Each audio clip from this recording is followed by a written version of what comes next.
Hi, my name is Pedro Gonzalez and I'm the project manager of Arecibo Observatory Radiation Pattern Measuring Drone Project. With me are Adrián Rivera, Cristina Bonilla, Fernando Davis, Orlando Ramos, Tirso Peña, César Delgado, Gabriel Lopez, and Veronica Rivera. And we will be presenting our latest progress with the project. The Arecibo Observatory is the second largest radio telescope on the planet, with a diameter of 305 meters on a spherical dish with low operating frequencies of 5 and 8 MHz. This is a unique structure capable of performing specific experiments. At the center of the dish, there are 6 dipole antennas that produce a circularly polarized directed magnetic field. This is called the heating facility. Antenna characterization is a common test performed to observe how an antenna operates experimentally. Far-field measurements are performed in housed anechoic chambers to validate antenna operations. The distance for far-field measurements is approximately 3 kilometers from the dish. Because of Arecibo Observatory's fixed structure, this means 3 kilometers above the structure. Because of the size and frequency of operation, it is hard to validate its operation. When far-field measurements are not a viable option, we can use near-field measurements and use the fast Fourier transform to predict a far-field pattern. From the equations below, we can obtain far-field and near-field distances. The region of the near field is below 400 meters. Near-field measurements are performed using a grid pattern. With some equations, we can obtain the size and coordinates to sample an antenna according to the frequency and size. One reference states that the optimal distance for recording near-field measurements is 3 lambda. In this case, that is 180 meters from the antenna. In this figure, we have our sampling grid and dimensions. The next shows an example of experimental data, and the last is a 3D model of the same experimental data. Hi, my name is Orlando Ramos, and I will be talking about the drone system diagram. The process begins when the Arecibo Observatory heating facility irradiates a 5 MHz signal into the air. Our antenna will measure the magnetic field and convert it into an analog electric signal. Next, the matching circuit conditions the signal to be sampled.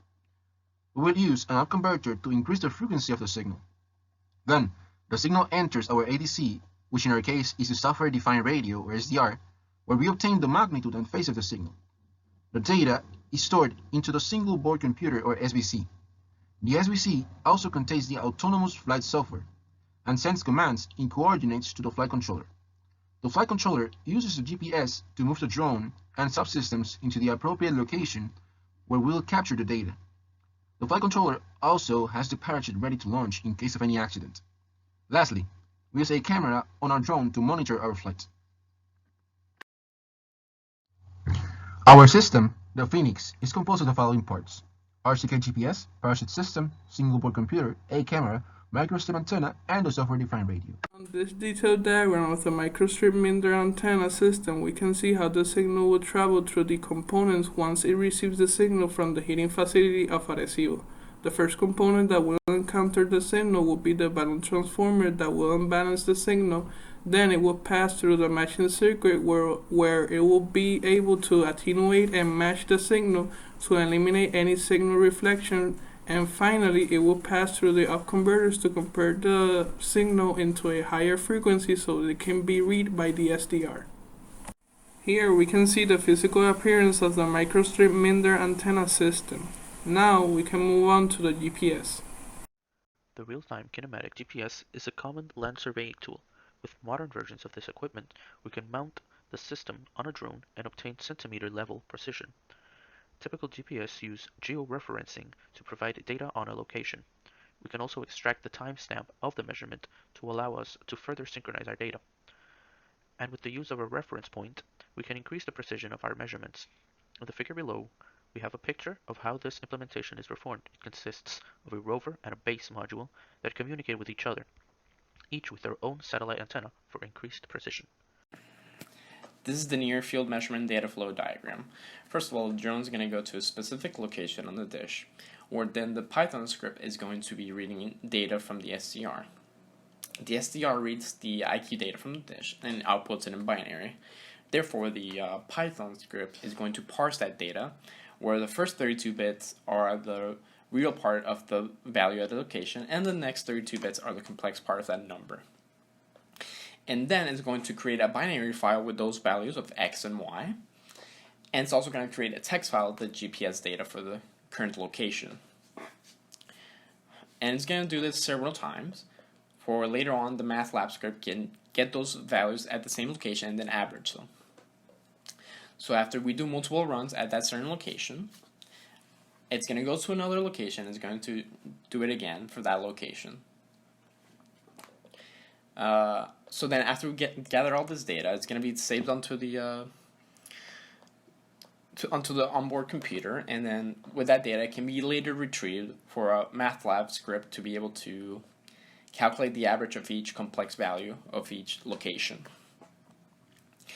And then with that average value of each location, it can get the magnitude and phase. And after it calculates all those values, it will save those values into a text file where it will contain a table of all the values.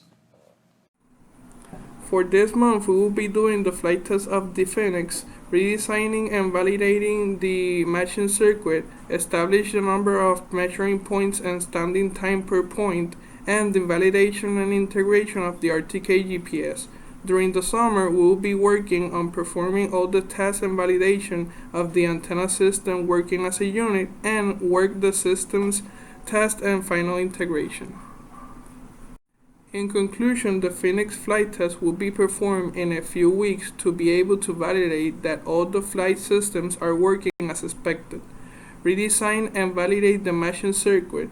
RTK GPS has been purchased and integrated, and the team is working on the final integration of all the subsystems to soon start with the final objective, that is the radiation pattern measurements. Thank you for your attention.